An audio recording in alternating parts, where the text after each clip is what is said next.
बिस्मिल्लाहिर्रहमानिर्रहीम। अस्सलाम नाज़रीन, प्रोग्राम न्यूज़ में खुशामदीद। मैं आपका मेज़बान नजम अली ख़ान। कल वफाकी बजट पेश हुआ और आज पंजाब का बजट पेश कर दिया गया है।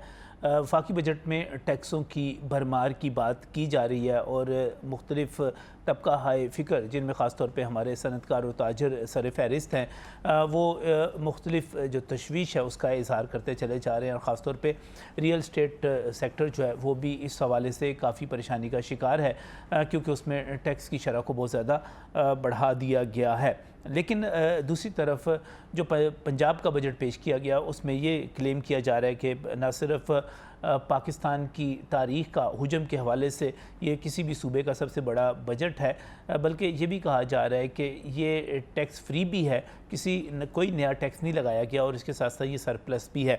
ये भी कहा जा रहा है कि वज़ीर आला पंजाब मरीम नवाज़ जो टैक्स में रेवेन्यू कलेक्शन में इजाफ़ा करना चाह रही हैं, वो भी बग़ैर किसी इजाफ़े के होने जा रहा है। लेकिन जब हम दोनों टैक्सों को देखते हैं, दोनों बजट देखते हैं और उसमें लगे हुए जो मुख्तलिफ टैक्स हैं उनकी तरफ नज़र डालते हैं, तो हमें मजमूई तौर पर ये नज़र आता है कि महंगाई बढ़ती हुई आपको नज़र आएगी आने वाले दिनों में। ख़ास तौर पे जो पेट्रोलियम लेवी की बात की जा रही है, 60 रुपये से बढ़ाकर 80 रुपये की जा रही है। अभी मुमकिन तौर पे कहा जा रहा है कि शायद पेट्रोल सस्ता हो इस मरतबा भी, लेकिन जब आप 1 जुलाई को नए माली साल का आगाज़ होगा, इस बजट को नाफिज किया जाएगा, तो लामहला 20 रुपये बजट में आपको पेट्रोल और डीज़ल की कीमत में इजाफ़ा करना पड़ेगा। बजट के हवाले से मुख्तलिफ़ चीज़ें जो है वो इस वक्त ज़ेर बहस हैं। ये भी कहा जा रहा है कि सरकार की तरफ से वफाकी हुकूमत के बाद सूबाई हुकूमत ने भी सरकारी मुलाजमीन की तनख्वाहों में 22% से 25% तक इजाफ़ा कर दिया है।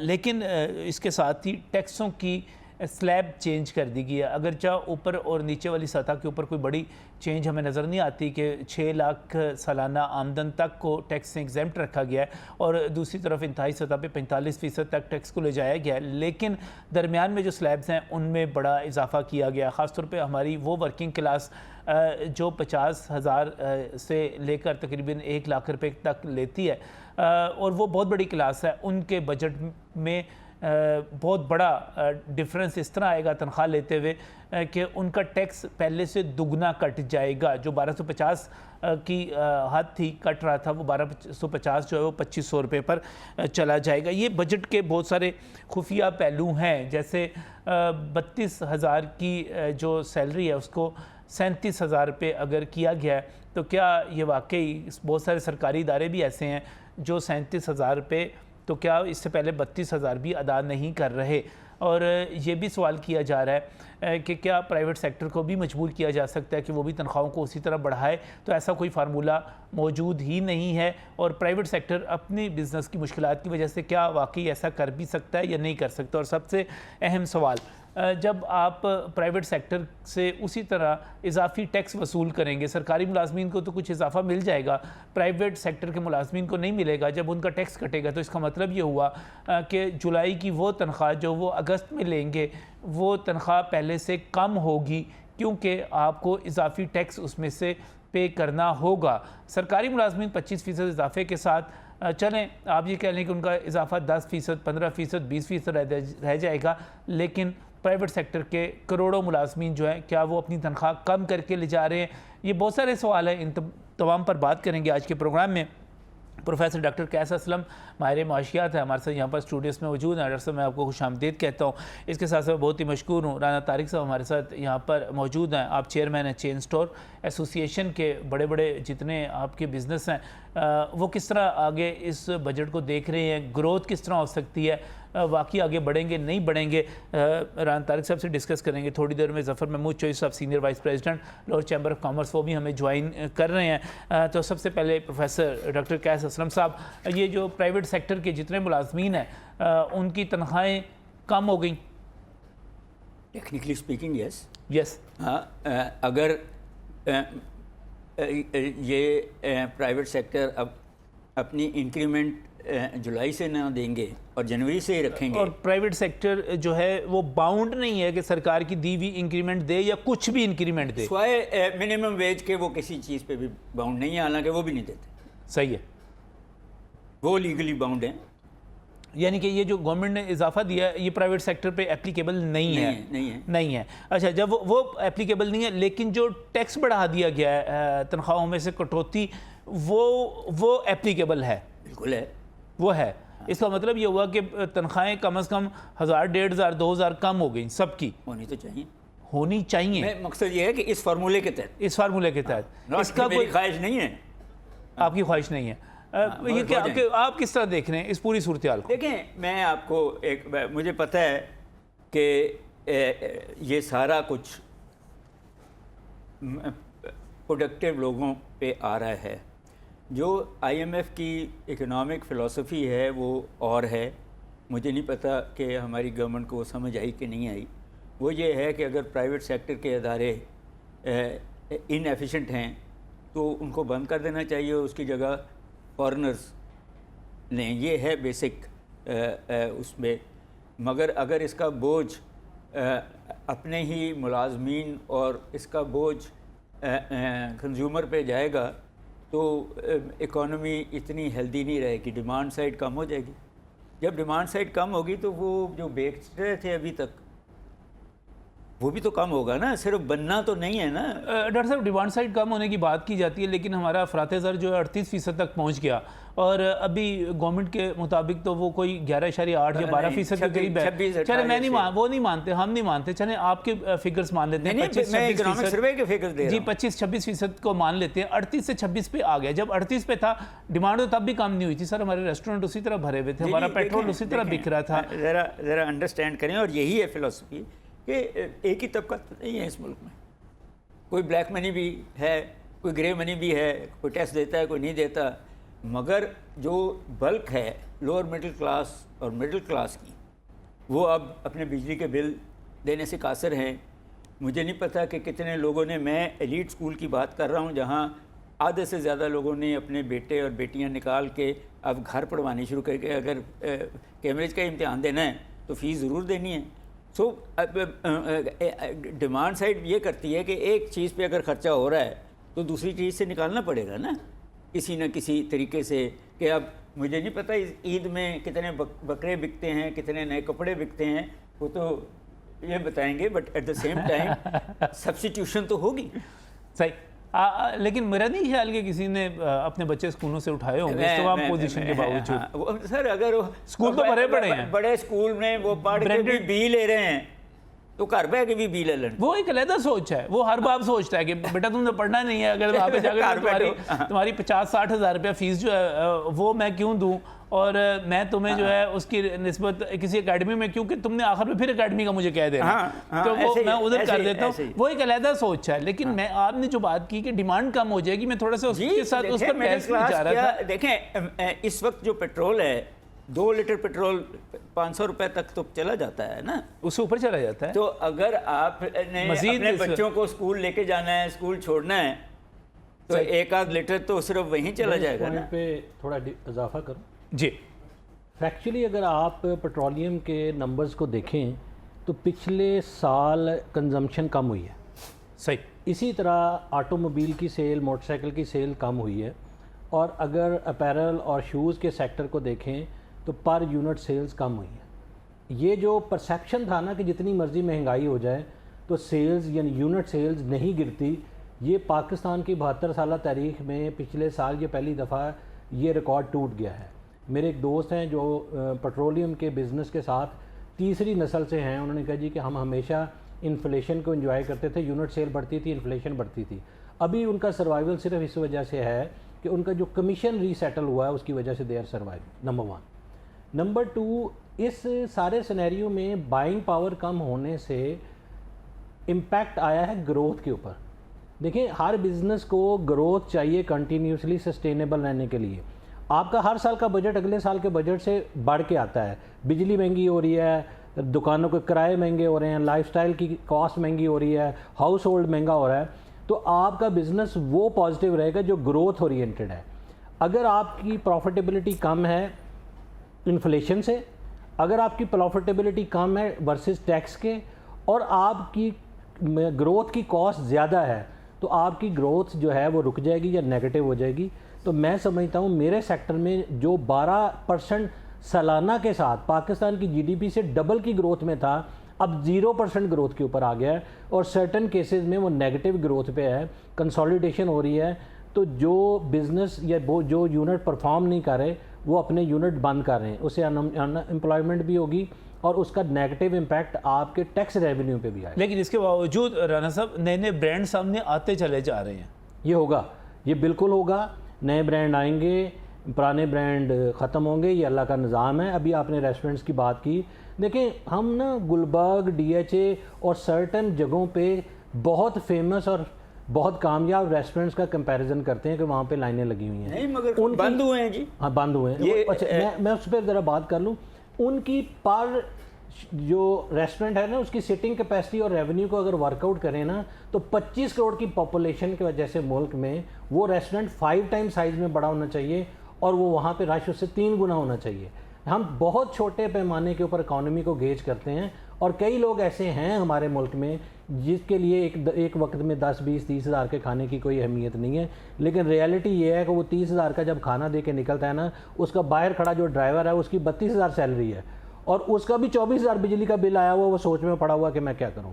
तो ये एक dark side of the society है। अच्छा, इसको वापस अपने बजट की तरफ आते हैं। अब आप इस बजट को राना साहब किस तरह देख रहे हैं? देखिए, अगर मैं अपने सेक्टर की बात करूं तो हमारा सेल टैक्स जो है वो 15 से 18 हो गया, जो लोकल मैन्युफैक्चरिंग गुड्स थी।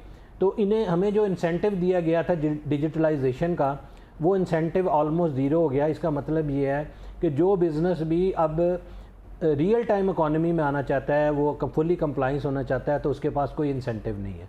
इसका मतलब ये है कि ये अब इंसेंटिवाइज नहीं करेंगे, ये डंडे के साथ काम करेंगे। और दूसरी चीज़, 3 सालों में मैंने जो यूनिट्स इंटीग्रेटेड होते देखे वो इतने कम है। हमारा ये ख्याल था कि 3 सालों में ये 25% ऑफ द रिटेल को इंटीग्रेट कर लेंगे, जबकि ये नंबर्स 8% या 9% से ज़्यादा नहीं है। और उस 8-9% में भी 90% हमारी एसोसिएशन के ब्रांड का कंट्रीब्यूशन है, जिन्होंने वॉलंटरीली किया। तो इन्फोर्स्ड इंटीग्रेशन ना होने के बराबर है। दूसरी चीज़ ये कि इन्होंने हमारा बिजनेस का जो टैक्स रेट है वो 45% कर दिया।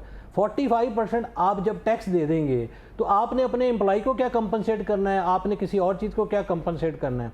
जितनी भी ये टैक्स कंप्लाइंस बढ़ाते जा रहे हैं, जितने भी रूल चेंज करते जा रहे हैं, उसके नतीजे में ब्रीदिंग स्पेस कम होती जा रही है। आपकी तरफ से 45% टैक्स की जब हम कारोबार के ऊपर इस टैक्स के बढ़ने की बात करते हैं, ठीक है, ये बहुत बड़ा हमें इजाफा भी लगता है और एक मुश्किल भी नज़र आती है। लेकिन इसके साथ साथ जब हम पाकिस्तान को देखते हैं कि वो टैक्स टू जीडीपी के 10% पे खड़ा हुआ है और बाकी हम जो सहूलतें हम यूरोपियन कंट्रीज़ के मुकाबले में मांगते हैं और वहाँ पर 30 to 40% टैक्स टू जीडीपी है, तो फिर हम कैसे इसको करेंगे, कैसे इसको लेकर चलेंगे? स्ट्रक्चर ऐसा है कि आपकी जितनी मशीनरी है ना, वो सारा का सारा दिन एग्जिस्टिंग टैक्स पेयर से कंप्लाइंस लेने और बड़े हुए टारगेट पूरे करने पे लेती है। सही। आप फाइलर नॉन फाइलर की डिबेट देखें, आपको आज तक कोई बंदा ऐसा मिला है कि मेरा नॉन फाइलर होने की वजह से टैक्स कटा और अगले दिन मुझे नोटिस आया और उन्होंने मुझे फाइलर कर लिया? Answer is no.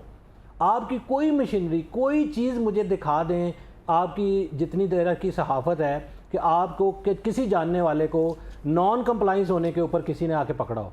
आपकी मशीनरी ये काम ही नहीं करती। मैंने कई दफ़ा उनसे बात की, वो कहते हैं यार आपकी 2 बिलियन 3 बिलियन का टर्नओवर है, 1% बढ़े हमें 3 करोड़ आ जाता है। हम 3 करोड़ इकट्ठा करने के लिए मार्केट में ख्वार होते रहेंगे, फिर भी हमें 3 करोड़ नहीं मिलना। तो बेहतर नहीं है कि हम आपका 1% चेंज करें, आपसे ले लें। It is very easy. ये बजट बता रहा है कि उन्होंने ईजी मेजर्स लिए हैं। आप देखें कि उन्होंने टैक्स इन्हांसमेंट के ऊपर आपसे कोई बात नहीं की, तो उन्होंने सिर्फ एक ही बात की है कि इसका रेट इतना कर दिया, इसका रेट इतना कर दिया, इसका रेट इतना कर दिया।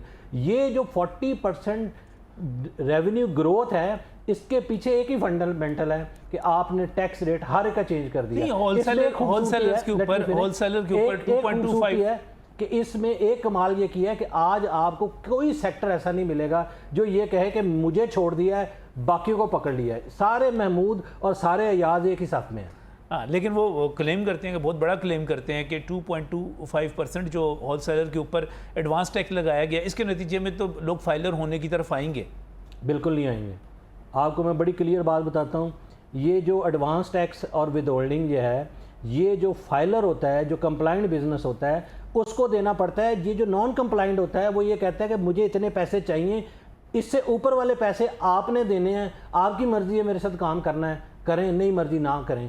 मुझे आज तक नहीं याद कि अगर मेरे बिज़नेस से किसी नॉन कंप्लाइंट बिज़नेस का टैक्स कट के जमा हुआ है, अगले दिन वो मेरे पास आया हो कि जी भाई आपसे मैंने कारोबार किया था, मुझे रजिस्टर होना पड़ गया। Answer is no. ये तो सारा बर्डन उसी बिज़नेस पे है जो कंप्लाइंट बिज़नेस है। आपको जो सैलरी क्लास से टैक्स आता है वो भी उन बिजनेसेस के एम्प्लॉय से आता है जो टैक्स में हैं, जो टैक्स से बाहर हैं। कि ये कहते हैं 30 लाख बिजनेसेस टैक्स से बाहर हैं, तो अगर एक बिजनेस के ऊपर 3 एम्प्लॉय भी हों तो इसका मतलब है 90 लाख एम्प्लॉय भी तो टैक्स से बाहर हैं। कभी उसके ऊपर कोई ड्राइव सुनी आपने? कभी नहीं सुनी आपने। ये इनका एक ही काम है, आसान काम है और बड़ा मज़ेदार काम है। दफ्तर में बैठ के डाटे के ऊपर और बंदों को लगा दिया, किसी का ऑडिट खोल दिया, किसी को नोटिस डाल दिया, किसी को फ़ोन कर दिया और आपने रिकवरी कर ली। इतनी ज़बरदस्त रिकवरी की रिक्वायरमेंट है 45% ग्रोथ के साथ। आपको मेजर्स नज़र आए हैं कि FBR में कोई रिफॉर्म्स आई हैं, कोई स्ट्रेटजी आई है, कोई टीमें बनी हैं, कोई चीज़ें हुई हैं? वो उसकी ज़रूरत ही नहीं है, क्योंकि जिस तरह से इंक्रीज़ आया है ये नंबर्स पूरे हो जाएंगे और उन्हीं से होंगे जो सिस्टम का हिस्सा है। ये अब जो बात की जा रही है बहुत ज़्यादा कि हम इसके नतीजे में टैक्स नेट को बहुत ज़्यादा बढ़ा देंगे और हर किसी को टैक्स नेट में आना पड़ेगा। आपकी बातों से ये लगता है कि यू आर नॉट सेटिस्फाइड। आपको नहीं लग रहा कि इसके नतीजे में कोई फाइलर्स की तादाद बढ़ेगी, टैक्स देने वालों की तादाद बढ़ेगी? फाइलर्स का भी एक फनामना है। आप देखें, जनरल कॉन्सेप्ट ये है कि फाइलर वो हो जो नौकरी करता है या कोई कारोबार करता है, ठीक है। जबकि टैक्स के लॉ की डेफिनेशन ये है कि एक सर्टेन इनकम या सर्टेन प्रॉपर्टी या गाड़ी या एसेट्स के ऊपर जो भी शख्स है वो कारोबार करता है या नहीं करता, उसको फाइलर होना चाहिए। आप ये देखें कि ये नॉन फाइलर की कैटेगरी में ये करोड़ों लोगों से टैक्स लेते हैं। ये सबसे आसान काम है। उस बंदे से मैं फाइलर हूँ, मुझसे 15% लेना है, नॉन फाइलर से 45% लेना है। ये सबसे आसान काम है। और फ्रैंकली वो जो लोग होते हैं वो डील करते हुए ही उस वक्त तय कर लेते हैं कि ये जो कटौती होनी है ये आपका पार्ट है। मुझे तो कोई प्रॉपर्टी के ऊपर टैक्स की वर्किंग हो, विद होल्डिंग की वर्किंग हो, किसी किस्म, देखें एक है कानून जो ऐवानों में होता है, एक कानून है वो जो ग्राउंड रियलिटी है। ग्राउंड रियलिटी ये है कि जिसकी कंप्लाइंस है उसको पहले से बता दिया जाता है। इवन के बाज़ एम्प्लॉइज़ नेगोशिएट करते हैं, वो ये कहते हैं कि आपने टैक्स देना है, आपने कंप्लाइंस देनी है, हमें टेक होम ये मिलना चाहिए। तो ये तो सारी की सारी लाइबिलिटी बिजनेस के ऊपर है। मैं ये नहीं कहता कि कंप्लाइंस होनी नहीं चाहिए, मैं कहता हूँ होनी चाहिए, सबको टैक्स देना चाहिए। लेकिन जो इनका फ़लसफ़ा है ना कि हम ये करेंगे तो टैक्स आ जाएगा, भाई ये टैक्स इस तरह से आने वाला नहीं है।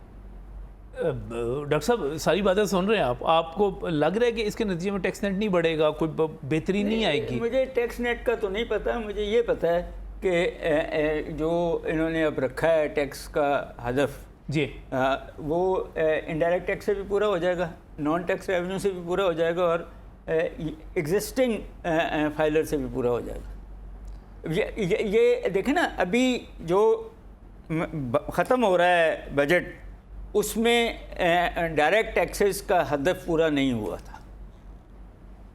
1.5-2 बिलियन का फ़र्क पड़ा और आपने अगला 2-4 बिलियन बढ़ा दिया।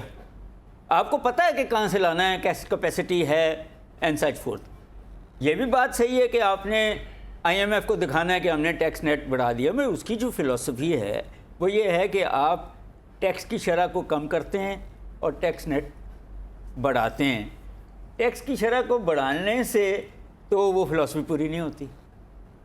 तो इसलिए जो बड़ा मैं एक आम आदमी वाला सवाल जो है उसके इंटरेस्ट वाला करता हूँ डॉक्टर साहब, वो ये है कि अगर आप GST को भी 18% पर ले जाते हैं और इसके साथ साथ आप पेट्रोलियम लेवी भी लगा देते हैं और इसके साथ साथ आप तनख्वाहों पर टैक्स भी बढ़ा देते हैं, ये सारा कुछ कर देते हैं, तो इसके नतीजे में आपको महंगाई कितनी बढ़ती हुई नज़र आ रही है, जबकि दूसरी तरफ सरकार का ये दावा है कि वो महंगाई मज़ीद कम करने जा रहे हैं।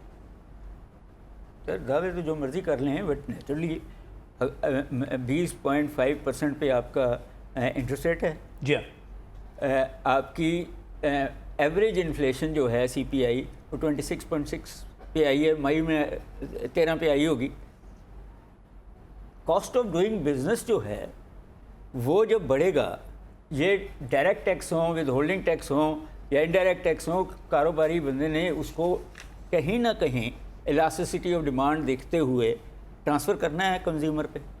कंज्यूमर के पैसे पहले कम हो गए टैक्स दे के या बिजली का बिल दे के, तो फिर वो होगा जो ये कह रहे हैं कि दुकानें आहिस्ता आहिस्ता कम कंज्यूमर आना चाहिए, ठीक है, नेसेसिटीज़ जो हैं वो आएंगी।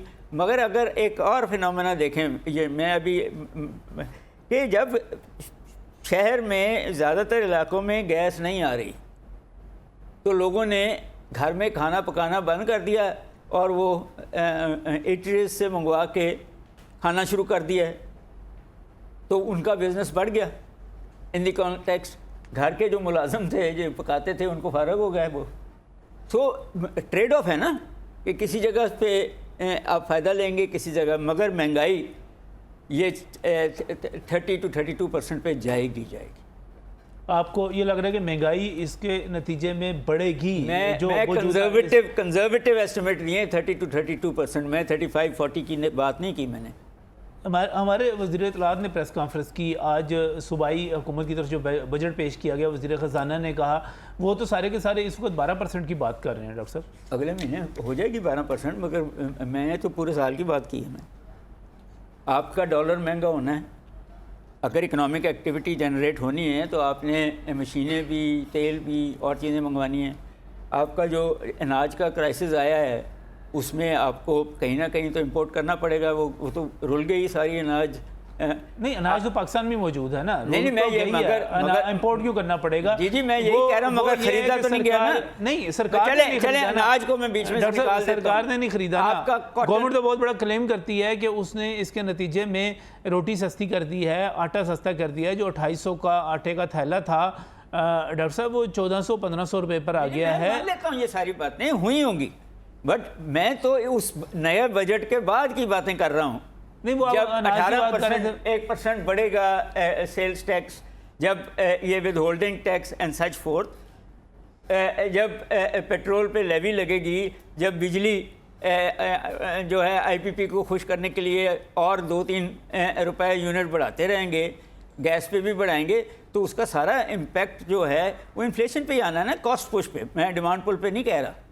वहाँ तो चलें स्टेट बैंक कहता है कि हमने कंट्रोल कर लिया इस हायर इंटरेस्ट रेट से, सही, बट कॉस्ट पुश तो आएगी। सही है। इसी सवाल को राना साहब, इसका नतीजा क्या निकलेगा कि आप ये कह रहे हैं कि जो है टैक्स अगर 15% 13% पे चला जाता है और बाकी तमाम चीज़ों पर भी ज़ाहिर है बिजली भी महंगी होने की बात हो रही है, बाकी चीज़ों की महंगी होने की बात हो रही है, तो इसका मतलब ये हुआ कि आपकी प्रोडक्ट्स मज़ीद महंगी हो जाएंगी? दो चीज़ें होंगी। पहली चीज़ तो ये कि हमारी प्रोडक्ट तो लाजमी महंगी होगी, क्योंकि 3% तो टैक्स ही बढ़ गया ना। तो आज मैं बैठ के यही वर्कआउट कर रहा था कि ये 3% का क्वेश्चन मेरे पास है कि मैं खुद बर्दाश्त करूं या मैं कस्टमर को ट्रांसफ़र करूं, क्योंकि ये कस्टमर का टैक्स है। तो डिसीजन यही हुआ कि हमने कस्टमर को ट्रांसफ़र करना है। दूसरी बात ये कि जैसे वो चीज़ महंगी होगी तो उसकी पहले ही डिस्पोजेबल इनकम कम हुई है। उसने अब पेट्रोल महंगा लेके आना है, बिजली महंगी लेके आनी है। और अगली चीज़ हम इग्नोर कर रहे हैं क्योंकि FMCG सेक्टर से कोई नहीं है और उन चीज़ों के ऊपर डिबेट नहीं कर रहे। मैं तो 15 से 18 की बात कर रहा हूँ ना, जहाँ से 0 पे 18 पे हुआ है उसकी इन्फ्लेशन के ऊपर कोई बात नहीं कर रहे। और डिफरेंट शेड्यूल की जो आइटम्स हैं जिनके ऊपर 5% भी था, 0 भी था और डिफरेंट स्लैब थी, वो सारी नेगेटिव। लेकिन राना साहब ये भी बताएं ना कि क्या हुकूमत के पास कोई ऐसा चारा था कि वो टैक्स ना लगाती, टैक्स वसूल ना करती? इसमें मैं आपको अपनी ऑब्जर्वेशन दूं, मेरा ये ख्याल है, मेरे असेसमेंट थी, लेकिन इस बजट ने प्रूव किया कि IMF से नेगोशिएट करने वाली जो टीम थी वो इतनी सीजनड नहीं थी, वो इतनी एक्सपर्ट भी नहीं थी। अगर आप इन लोगों के, जो लोग इस टीम का हिस्सा हैं, अगर उनका ट्रैक रिकॉर्ड देखें फाइनेंस मिनिस्टर समेत, इनमें से किसी का IMF से साथ कंट्री लेवल के ऊपर किसी किस्म की नेगोशिएशन का एक्सपीरियंस नहीं है। और वो रिफ्लेक्ट करता है आपके बजट के ऊपर। देखिए, आपने अपनी इकॉनमी की सिचुएशन को देखते हुए और आपने अपनी मुल्क की डायनामिक्स को देखते हुए सर्टेन चीज़ों को मैनेज करना होता है। इन्होंने क्रॉस द बोर्ड, जो बाहर से गोरा आता है ना, वो आपकी यहाँ के सर्कमस्टांसेस को नहीं समझता, यहाँ की डायनामिक्स को नहीं समझता, वो 2+2=4 बात करता है। ये बजट उस गुफ्तगू का रिफ्लेक्शन है। इसके नतीजे में एक बहुत मेजर इम्पैक्ट आएगा इकॉनमी के स्लो डाउन होने का। ये मल्टीप्लाई इसलिए भी हो जाएगा कि आपकी एग्री बेस्ड इनकम, जो आपने रोटी सस्ती की है ना किसान को मार के, इसकी कीमत आप चुकाएंगे। ये अगर रोटी सस्ती करते हैं ना, उसकी इनपुट भी कम करके, स्ट्रेटजिकली करके, अगर आपने किसान को उसकी एक मन गंदम कीमत ना देकर, ठीक है, 1 मन गंदम एक पिज़्ज़े के बराबर अगर आपने उसकी वैल्यू रखी है ना, तो फिर आप सोच लें कि आने वाले वक्त में क्या होने नहीं, वाला वो तो खैर पिज़्ज़ा के साथ तो कंपेयर करना दुरुस्त नहीं है। वैल्यू एडिशन तो हर चीज़ की होती है, अगर आप उसको उसके साथ करेंगे तो वो तो ये कंपैरेटिव रियलिटी तो यही है ना कि एक अगर उस किसान ने 1 मन गंदम बेचनी है तो उसको 2200 रुपये का पिज़्ज़ा मिलना है ना। तो ये एक सिनेरियो है, ये एक रियलिटी है। देखें, आप रोटी सस्ती करते हैं, उसका कोई डायनामिक्स होती है, उसकी कोई चीज़ होती है। अगर आप 62% इकोनॉमी कंट्रीब्यूटर सेक्टर को मार देंगे, उसका बेड़ा गर्क कर देंगे, उसके बाद आप कहेंगे कि उसके ऊपर बेस करती हुई इकोनॉमी रहे, उसके बाद उससे अलाइड इंडस्ट्री चले, या वो जनरली मार्केटों में पैसा है। देखिए, इस वक्त ईद से सिर्फ 3 दिन पीछे रह गए हैं। हम पिछले साल डे टू डे कंपैरिजन में 20% नेगेटिव हैं यूनिट सेल में और रेवेन्यू में। इसका मतलब ये क्या है कि इस साल हम 20% की हिट लेंगे। ये वो हिट है जो कि एक जनरल परसेप्शन है, क्योंकि गंदम से निकला हुआ पैसा बाहर ही नहीं आया ना। वो ठेकेदार, अगर कोई ज़मीन किसी ने मुस्ताजरी पे दी उसको नहीं मिला, क्योंकि किसान के पास वो गंदम उसके गोदामों में पड़ी है। आज से 1 साल पहले डीसी, एसी और ये सारे उनके घरों में छापे मार के गंदम उठा रहे थे। अब वो इनके घरों पे बाहर जाके कहते हैं हमारी गंदम कोई ले ले। तो ये जो इनकलाब आया है, इसका कोई मंतकी नतीजा तो निकलेगा। हाँ, वो सारे का सारा ये एक लंबी गेम है और लंबा एक डिबेट है। कोई हमारे साथ किसान होते हैं, उनसे हुई भी है इसके ऊपर बहस, तो इस पर ज़रूर करते हैं। मैं आपसे मज़ीद बात करूंगा, लेकिन यहाँ पर एक मुख्तसर सी ब्रेक है, ब्रेक से वापस आते हैं। तो बजट का इम्पैक्ट क्या है, मज़ीद इस पर बात करते हैं।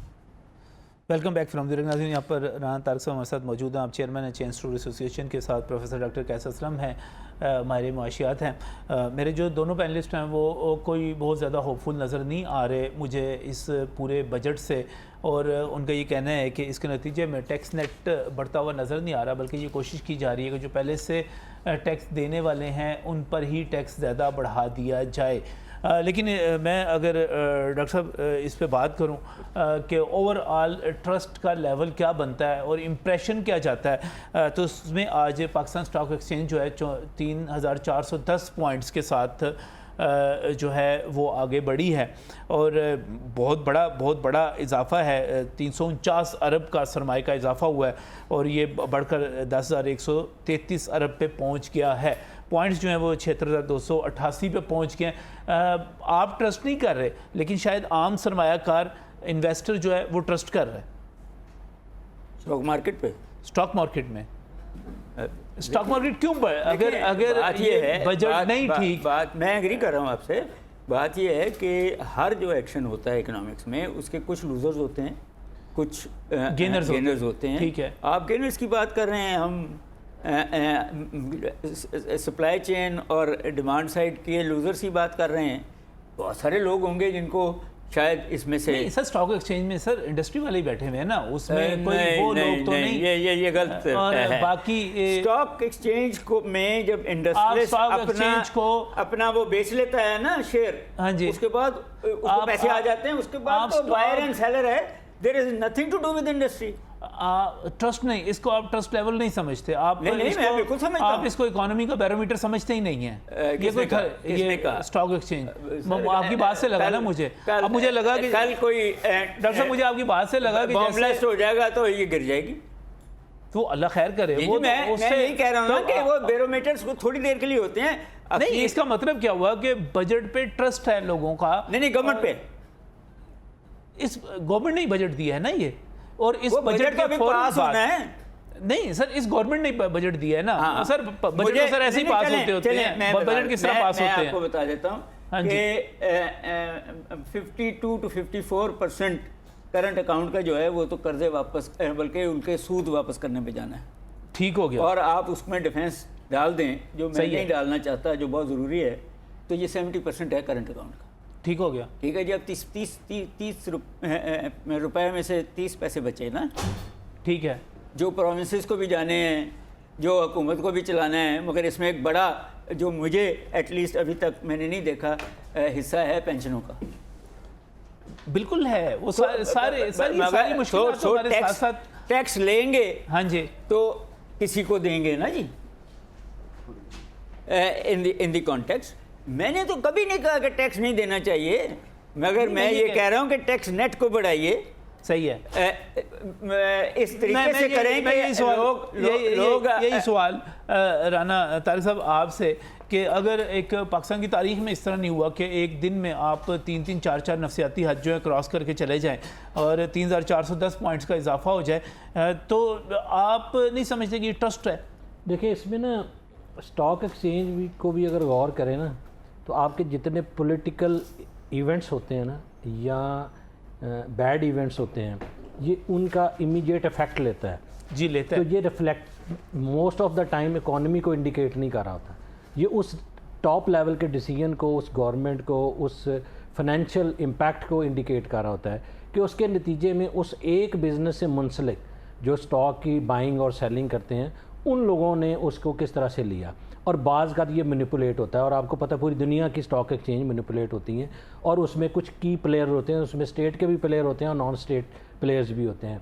तो मैं नहीं समझता कि ये जो पैरामीटर्स है, देखें हुकूमत बनती है, डॉलर की प्राइस चेंज हो जाती है, हालांकि वो इकोनॉमी के साथ लिंक नहीं होती। हुकूमत टूटती है तो स्टॉक एक्सचेंज बैठ जाती है। तो मैं समझता हूँ कि अगर आज मुझसे पूछें, मैं कभी भी स्टॉक एक्सचेंज को किसी किस्म की इकोनॉमिक फंडामेंटल के साथ लिंक करने के लिए तैयार नहीं हूँ। वहाँ के डायनामिक्स डिफरेंट हैं, और बैक साइड जो स्टोरीज़ हैं, आपने बहुत इंटरनेशनल स्कैंडल्स देखे हैं, चीज़ें देखी हैं, तो वहाँ पे बाद में सिचुएशन और निकलती है। तो आप जिस चीज़ को इंडिकेट कर रहे हैं, ये इंडिकेटर ज़रूर हो सकता है स्टेट को अपने केस को रिप्रेजेंट करने के लिए, लेकिन हमारे लिए एज ए बिज़नेस कम्युनिटी ये बिल्कुल कोई इंडिकेटर नहीं। चले, मैं मशकूर हूँ ज़फ़र महमूद चोइस साहब, आप सीनियर वाइस प्रेसिडेंट हैं लाहौर चैम्बर ऑफ कॉमर्स के, उन्होंने भी हमें यहाँ पर ज्वाइन किया है। एक तो जनरल कमेंट, लाहौर चैम्बर की तरफ से कुछ रिजर्वेशंस भी ज़ाहिर की गई हैं, कुछ चीज़ों को अप्रिशिएट भी किया गया है। मजमूई तौर पर बजट को चोइस साहब आप कितना नंबर देते हैं 100 में से? सर, ये नंबर देना बड़ा मुश्किल काम है। मैं दो चीज़ें आपसे गुज़ार करना चाहूँगा। देखिए, बजट हुकूमत का होता है। हुकूमत डिपेंड करती है कि उसने आगे एक्सपेंडिचर किस तरह करने हैं। सही। उसमें 9776 यानी कि 52% तो सिर्फ आपका उसके अंदर इंटरेस्ट है जो आपने देना है। ठीक हो गया। उसके अलावा बाकी कुछ पेमेंट्स हैं, वो सारी करके जो आपने अपने मुल्क को चलाने के लिए रखी हुई हैं, बहुत कम पैसे हैं, तो वो 50% भी नहीं है, वो 48% है। अब दूसरी तरफ जिस चीज़ के ऊपर हमारा मौक़िफ़ बनता है, जो अवाम का बजट होता है, वो ये होता है कि गवर्नमेंट ने अवाम को फैसिलिटेट क्या किया है कि वो किस तरह अर्निंग को बढ़ा सकते हैं, इनकम को बढ़ा सकते हैं, जिस पे गवर्नमेंट ने टैक्स बढ़ाया है। देखिए, टैक्स अगले साल इससे भी ज़्यादा बढ़ना है, 40-50% फिर बढ़ेगा, चूँकि आपके जो डेट्स हैं वो बढ़ते जा रहे हैं, आपने वो रिटायर करना ही है, वो उसकी कोई दो राय नहीं हो सकती हैं। आप मुल्क के अंदर अपनी एक्टिविटीज़ बढ़ाएं या ना बढ़ाएं, आपने पेमेंट्स दुनिया को करनी है जो आपने कर्जे लिए हुए हैं। तो उस हवाले से जो चीज़ें हमें नज़र आनी चाहिए थी कि गवर्नमेंट को चाहिए था कि जी वो अब बिज़नेस कम्युनिटी के लिए या ट्रेडर्स के लिए कोई इंसेंटिव्स देती, जिससे जो विशेष सर्कल चलता, जिससे आपकी प्रोडक्शन कैपेसिटी बढ़ती, रोज़गार बढ़ता, एक सर्कुलेशन ऑफ वेल्थ बढ़ती। उसके ऊपर कोई खातर खा इसके अंदर चीज़ें नहीं हैं। हमें उस बात पे तफ्तीश है, हमें इस पर तफ्तीश नहीं है। ये बजट IMF का है, ये बजट आना ही आना था। नजम भाई, इसमें कोई दो राय नहीं है कि आप और मैं ना इसमें कमी पेशी कर सकते थे, ना चीज़ें कर सकते थे, लेकिन जो रेगुलेटरी हैं, जो फंडामेंटल रिफॉर्म्स हैं, वो उसका मैं हमारा ख्याल है कि जो पॉलिसीज़ हैं वो गवर्नमेंट को अनाउंस करनी चाहिए, जिससे पाकिस्तान के अंदर प्रोडक्शन और मैन्युफैक्चरिंग एक्टिविटी बढ़े। चूंकि इंडस्ट्री की 0% ग्रोथ है, आपको पता है, तो उस ग्रोथ को बढ़ाने का तरीका है। हर गवर्नमेंट इंसेंटिव्स देती चली आई, हर गवर्नमेंट जो है इवन एमनेस्टी भी देती चली आई, कुछ नहीं निकला। अब एक दफ़ा सख्ती करके देख लें। नहीं सर, आपके पास आपके पॉकेट में अगर 100 रुपया है तो आप 110 रुपए कैसे टैक्स दे सकते हैं? तो मसला यह है कि जी आपकी इनकम को बढ़ाएंगे तो टैक्स देंगे ना। आपकी पॉकेट में देखें, इस वक्त आप टैक्स टू GDP के 10% पे बैठे हुए हैं, उससे भी कम पे बैठे हुए हैं। गवर्नमेंट ख्वाब देखती है 13% पे ले जाने का। सर, कहीं ना कहीं तो हमने जाना है। सर, GDP है कि आपका 75% आपका GDP लोन है, 14% पे आप 14% इन्वेस्टमेंट पे आपका GDP चल रहा है। इंटरनेशनल और नेशनल लेवल की इन्वेस्टमेंट सिर्फ 14% दो तरह से मुल्क चलाना है ना, या हमने कर्जे ले लेने हैं या हमने टैक्स ले लेना। बस ये कर्जे लेके हम मुल्क चला रहे हैं, टैक्स नहीं, हम तो ले रहे हैं, टैक्स तो हम देने को तैयार नहीं है ना अभी। आप सर नहीं, ऐसा नहीं है। देखिए, 99 नहीं 100% इंडस्ट्री रजिस्टर्ड है। जो डायरेक्ट रिटेलर इंडस्ट्री से इन्वॉल्व है वो भी रजिस्टर्ड है, वो भी टैक्स दे रहा है। जितना बर्डन है, जितना बोझ है वो इंडस्ट्री पे पड़ा हुआ है, वो उस रिटेलर पे पड़ा हुआ है। जो इंडस्ट्री के साथ as a withholding agent हम काम कर रहे हैं, वो सारा टैक्स दे रहा है, इसमें कोई दो राय नहीं है। 100% अपनी कैपेसिटी में दे रहा है, जितना टैक्स लगता है उतना वो रिकवर करते हैं। अब दूसरी बात, जो टैक्स नहीं दे रहा तबका वो कौन है? वो लूप होल है, वो 15,000 अरब की करप्शन है वो टैक्स ना दहिंदगान नहीं, आप डिजिटलाइजेशन कर दें, आप सोल प्रोप्राइटरशिप कंसर्न और एसएमई को एक बना दें, उसके ऊपर पोर्टल के इस पर रजिस्टर्ड होना है। आपके मुल्क में तो रजिस्टर्ड ही नहीं है, कानून ही नहीं है कि आपने एसएमई को रजिस्टर्ड करना है, कोई कानून नहीं है कि एसएमई को रजिस्टर किए बगैर कोई बंदा बिजनेस स्टार्ट नहीं कर सकता। आप बिजनेस स्टार्ट कर सकते हैं, इसीलिए ये प्रॉब्लम है। वो लोग जाते हैं जो 18,000 स्टाफ है, 24,000 में से वो जाके उनको कहता है जी 50,000 आपको टैक्स लग जाएगा, नहीं तो 30,000 हमें दे दें। तो आपने 15,000 अरब वो कमाना है या आपने टैक्स लगाना है, आप पहले फैसला कर लें। आपने डिजिटलाइजेशन करनी है, आप सारे बिजनेस इंडस्ट्री को नेट में ले आएँ उसके थ्रू। उसके अलावा ईजी आप कर दें, उर्दू में कर दें, लोग खुद रिटर्न फाइल करें और वो सारा कुछ करें। तीसरी बात आप जो है वो सबसे अहम कि आप CNIC को NTN डिक्लेयर कर दें और ऑटो रिटर्न फाइल कर दें। इंडिविजुअल की कंपनी रिटर्न फाइल कर रही है, इंडिविजुअल की रिटर्न ऑटो फाइल कर दें आप, तो आपके पास सारा टैक्स नेट में सिस्टम आ जाएगा। हर बंदा टैक्स दे रहा है, लेकिन उसका रीस्ट्रक्चर करने की जरूरत है। आपने तो इंडस्ट्रियल पॉलिसी नहीं, नजम भाई आपने इंडस्ट्रियल पॉलिसी नहीं अनाउंस की, इंडिविजुअल की ऑटो फाइल कैसे हो सकती है? क्या आप उसको बैंक अकाउंट के साथ लिंक करने की बात कर रहे हैं? ऑटो फाइल ऐसे हो सकती है कि जी अब आपने कर दिया है कि जी हर चीज़ NTN के साथ आपने कर दी है। जो नॉन फाइलर है वो तो समझ लें उसको तो फांसी दे दी आपने ना, कि वो ना बाहर जा सकते NTN के बगैर, वो नॉन फाइलर का NTN भी आएगा। आप NTN डालें, वो उसका NTN जहाँ उसको टैक्स डिडक्ट हुआ होगा, उसने कहीं पे किया होगा, कहीं से उसने परचेजिंग की है, शॉपिंग की है, उसका आ जाएगा। 2-3 साल में आपकी करेक्शन हो जाएगी। आपको नोटिस दे दें कि आपकी इनकम इतनी है, आपकी इनकम कितनी है, आपके एक्सपेंडिचर कितने हैं, वो अपने आपको करेक्शन में ले आएगा। आपने कमांड देनी है अपने कंप्यूटर के ऊपर ऑटो की। पूरी दुनिया में होता है नजम साहब, ये सिर्फ पाकिस्तान में है कि जी आप खुद करें, आप चोरी भी करें और फिर साबित भी करें कि मैंने चोरी नहीं की है। तो ये मामला सिर्फ पाकिस्तान में है। आप ईजी नहीं करना चाहते, 108 नंबर पे आप ईज ऑफ डूइंग बिजनेस में हैं, आप कमोडिटी बढ़ा रहे हैं। आपने तकरीबन इस वक्त 38% आपने बढ़ा दिए, टैक्स लगा दिए, तकरीबन 40% आपने। तो आप प्रोडक्शन कैपेसिटी आपने बढ़ाई नहीं है। आपने जो जनरेट करना है जहाँ से टैक्स, उनको आपने फैसिलिटेट नहीं किया। आपने कोई फंडामेंटल रेगुलेटरी फ्रेम नहीं दिया। आपने अनाउंस ये कर दिया कि रेगुलेटरी फ्रेमवर्क BOI करेगा, तो BOI तो 10 साल से नहीं कर पा रहा। आप इंडस्ट्रियल पॉलिसी लेके आए, आप एक्सपोर्ट पॉलिसी लेके आए, आप जो इंपोर्ट्स के ऊपर जो सब्सिट्यूट पॉलिसी लेके आए, आप वैल्यू एडिशन के ऊपर कोई पॉलिसी बनाएं कि आप रॉ मटेरियल एक्सपोर्ट ना करें, वैल्यू एडिशन करके करें। आप इसके अलावा जो इलेक्ट्रिसिटी में रिफॉर्म लेके आए, 55 रुपए आप खित्ते में सबसे महंगे हैं पर यूनिट, तो आप कैसे उनके साथ मुकाबला कर सकते हैं? आप फैसिलिटी क्या दे रहे हैं? टैक्स के अगेंस्ट क्या फैसिलिटेशन है पाकिस्तान में? दुनिया के साथ कंपेयर करें, आप 5% नहीं दे रहे, आपने टैक्स के अगेंस्ट 95% आप रखें, 5% भी आप नहीं दे रहे हैं। उसके अलावा इन्वेस्टमेंट आपने SAFC बना लिया। ये सबसे खतरनाक बात है कि SAFC में आप चले गए हैं। अगर SAFC में आप खुदा न खास्ता नाकाम होते हैं, तो आपने जो एजेंसीज को इन्वॉल्व किया, गवर्नमेंट को तो खैर इन्वॉल्व है ही, जो आपने सिपा सलाह को इन्वॉल्व कर लिया, तो फिर ट्रस्ट कैसे आप डेवलप करेंगे? आप उसके ऊपर भी सीरियस नहीं है। आपने कोई इन्वेस्टमेंट आपकी 2 साल पहले 1.92 बिलियन थी, अब 0.8 बिलियन पे आ गई है। आप ये बताएं मुझे कि आपने कोई export base foreign direct investment के ऊपर कोई प्लानिंग की है, कोई स्ट्रेटेजी बनाई है? क्यों यहाँ इन्वेस्टमेंट करेंगे लोग? जिनकी इंपोर्ट है, जो उनकी मजबूरी है इंपोर्ट करना, उनको आप कंपिटेटिव प्राइस के ऊपर कोई ऐसी पॉलिसी दें कि वो यहाँ पे सिर्फ इंपोर्ट बेस्ड इन्वेस्टमेंट करें, और कोई रास्ता आपके पास नहीं है। ये चीज़ के ऊपर सोचा ही नहीं आज तक हुकूमत ने। आप इसके अलावा हाई राइज बिल्डिंग बनाए जा रहे हैं, पैसा सारा 1500 जो है ना वो ट्रिलियन रुपीस आपका ज़मीनों के प्लाटों के अंदर डंप है। ये IMF की रिपोर्ट है। तो आप कहाँ, सर्कुलेशन में तो पैसा है ही नहीं, टैक्स आप लेना चाह रहे हैं आप उसके ऊपर। तो प्राइवेटाइजेशन आप करना चाह रहे हैं, 30 बिलियन का आपने टारगेट उसमें रखा हुआ है। आपके टैक्स टारगेट के पूरे हो जाएंगे इससे? टैक्स टारगेट पूरे करने हैं तो फैसिलिटेट करें, वो उस जनरेट करें इस एक्टिविटीज़ को यहाँ पे। सही, बिल्कुल मैं कमेंट लेना चाह रहा हूँ, लेकिन इस वक्त एक मुख्तसर सी ब्रेक है। ब्रेक सर देखें, जो तो मैक्रो इकोनॉमिक फंडामेंटल्स हैं वो स्टेबल हो जाएंगे, ठीक है, मगर जो डिमांड साइड और प्रोडक्शन साइड है वो पाकिस्तान के लोगों में हिट करेगी।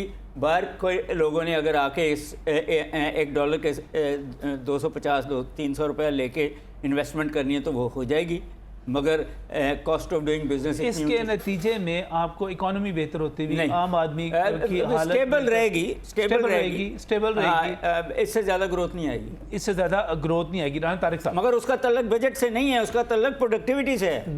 मैं से समझता हूँ कि इस बजट के बाद जो बिज़नेस ग्रोथ है वो रिवर्स हो जाएगी। अगर आप ये समझते हैं कि आपका बिज़नेस, आपकी इंडस्ट्री, आपकी एग्रीकल्चर ये ग्रो करेगी, ये नहीं ग्रो कर सकती, क्योंकि जो टैक्स बर्डन है वो आपकी लिक्विडिटी को खा रहा है। अगर 100 में से 40-50 रुपये स्टेट ले जाएगी तो आपके पास कुछ नहीं बचेगा। देखें, पिछले चंद सालों में आपकी टैक्स कलेक्शन कई सौ गुना बढ़ी है, लेकिन हैरान कुन बात यह है कि टैक्स कलेक्शन के कंपैरिजन में उससे भी कहीं डबल या 3 गुना मकदार में आपके अखराजात बढ़े हैं। तो जो अखराजात को कवर करने के लिए टैक्स का बर्डन बढ़ाते जा रहे हैं वो जीडीपी या बिज़नेस ग्रोथ को मैच नहीं कर रहा। अब आपने बिज़नेस को ओवर बर्डन कर दिया है, अब आपकी नेगेटिव ग्रोथ होगी जो अल्टीमेटली आपकी टैक्स कलेक्शन को असर करेगी।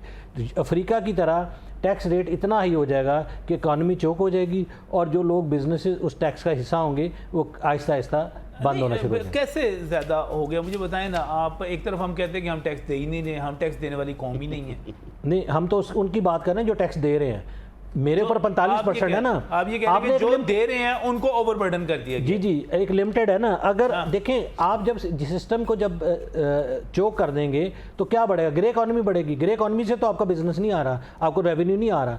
ग्रे इकॉनमी से आपने रेवेन्यू लेना है, बिजली के बिलों पे लगा दें, विद होल्डिंग लगा दें, फाइलर नॉन फाइलर ले आएँ, कोई स्कीम इंट्रोड्यूस कर दें।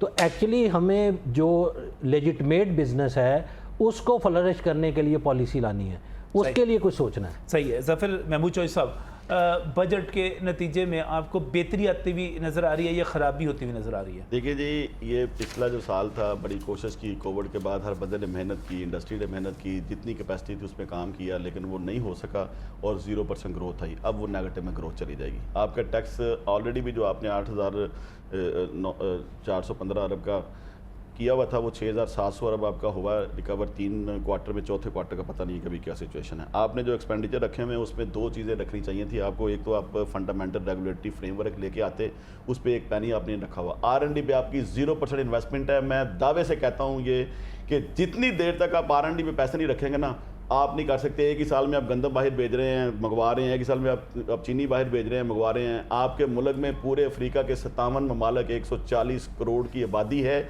उससे ज़्यादा गंदम काश्त हुई है। जो आप 13% महंगाई का रोना रोते हैं, 13% महंगाई जो नीचे आई है वो आपकी वजह से नहीं आई है। वो तो आवाम के पास गरीब किसान पिस गया है, वो अब 4,000 वाली गंदम 2500 में देकर नुकसान में बेचने को तैयार है, तो उसकी वजह से रेट नीचे आ गए हैं। तो ये आप अपना क्रेडिट ना लें। ये अगले साल जब नहीं आएगी तो फिर ये जब आपकी 70% पे जाएगी तो फिर आप क्या करेंगे? जो 48% इन्फ्लेशन थी। मगर आपको एग्रीकल्चर पॉलिसी के ऊपर भी देखना पड़ेगा, उसके ऊपर भी आपको R&D करनी पड़ेगी, आपने क्या करना है। और चीनी और कॉटन के दरमियान भी आप एक स्ट्रेटेजी और पॉलिसी बनाएं। या तो चीनी खोल दें, सब बंदे इंडस्ट्री लगाएंगे, इसको बंद कर दें, बाहर से चीनी मंगाएं। मगर 2 चीज़ें मैं कहना चाहता हूँ, अगर आप मुल्क के गरीब आवाम को कोई रिलीफ देना चाहते हैं नजम भाई, तो वो है एजुकेशन और हेल्थ खुदा के लिए प्राइवेटाइज ना करने दें, इसको नेशनलाइज कर लें 100% और गरीब आवाम को सिर्फ एक ही सहूलत दे दें। इतनी बड़ी टैक्सेशन के अगेंस्ट सिर्फ सेहत और तलीम दे दें। तलीम आपने छीन ली है, सेहत आपने छीन ली है, फंड आप लेना चाहते हैं कौम के अगले 10 साल के बाद आप कैसी कौम पैदा करना चाहते हैं, खुदा के लिए इस पर सोचें। चौधरी साहब, ज़फ़र महमूद चौधरी साहब बहुत बहुत शुक्रिया। तारक साहब आपका शुक्रिया, प्रोफेसर डॉक्टर कैसर असलम साहब आपका शुक्रिया। नाज़रीन, हमारे जो स्टेक होल्डर्स हैं वो ये कहते हैं कि आप जो कुछ कर रहे हैं वो पहले से जो मौजूद हैं उनको ही मज़ीद निचोड़ रहे हैं, रगड़ रहे हैं। आप बुनियादी इस्लाहात नहीं लेकर आ रहे, कुछ बेहतरी की तरफ नहीं जा रहे। इसकी कीमत पे करनी पड़ेगी। अल्लाह खैर करे। आज के लिए इतना ही। अल्लाह हाफ़िज़।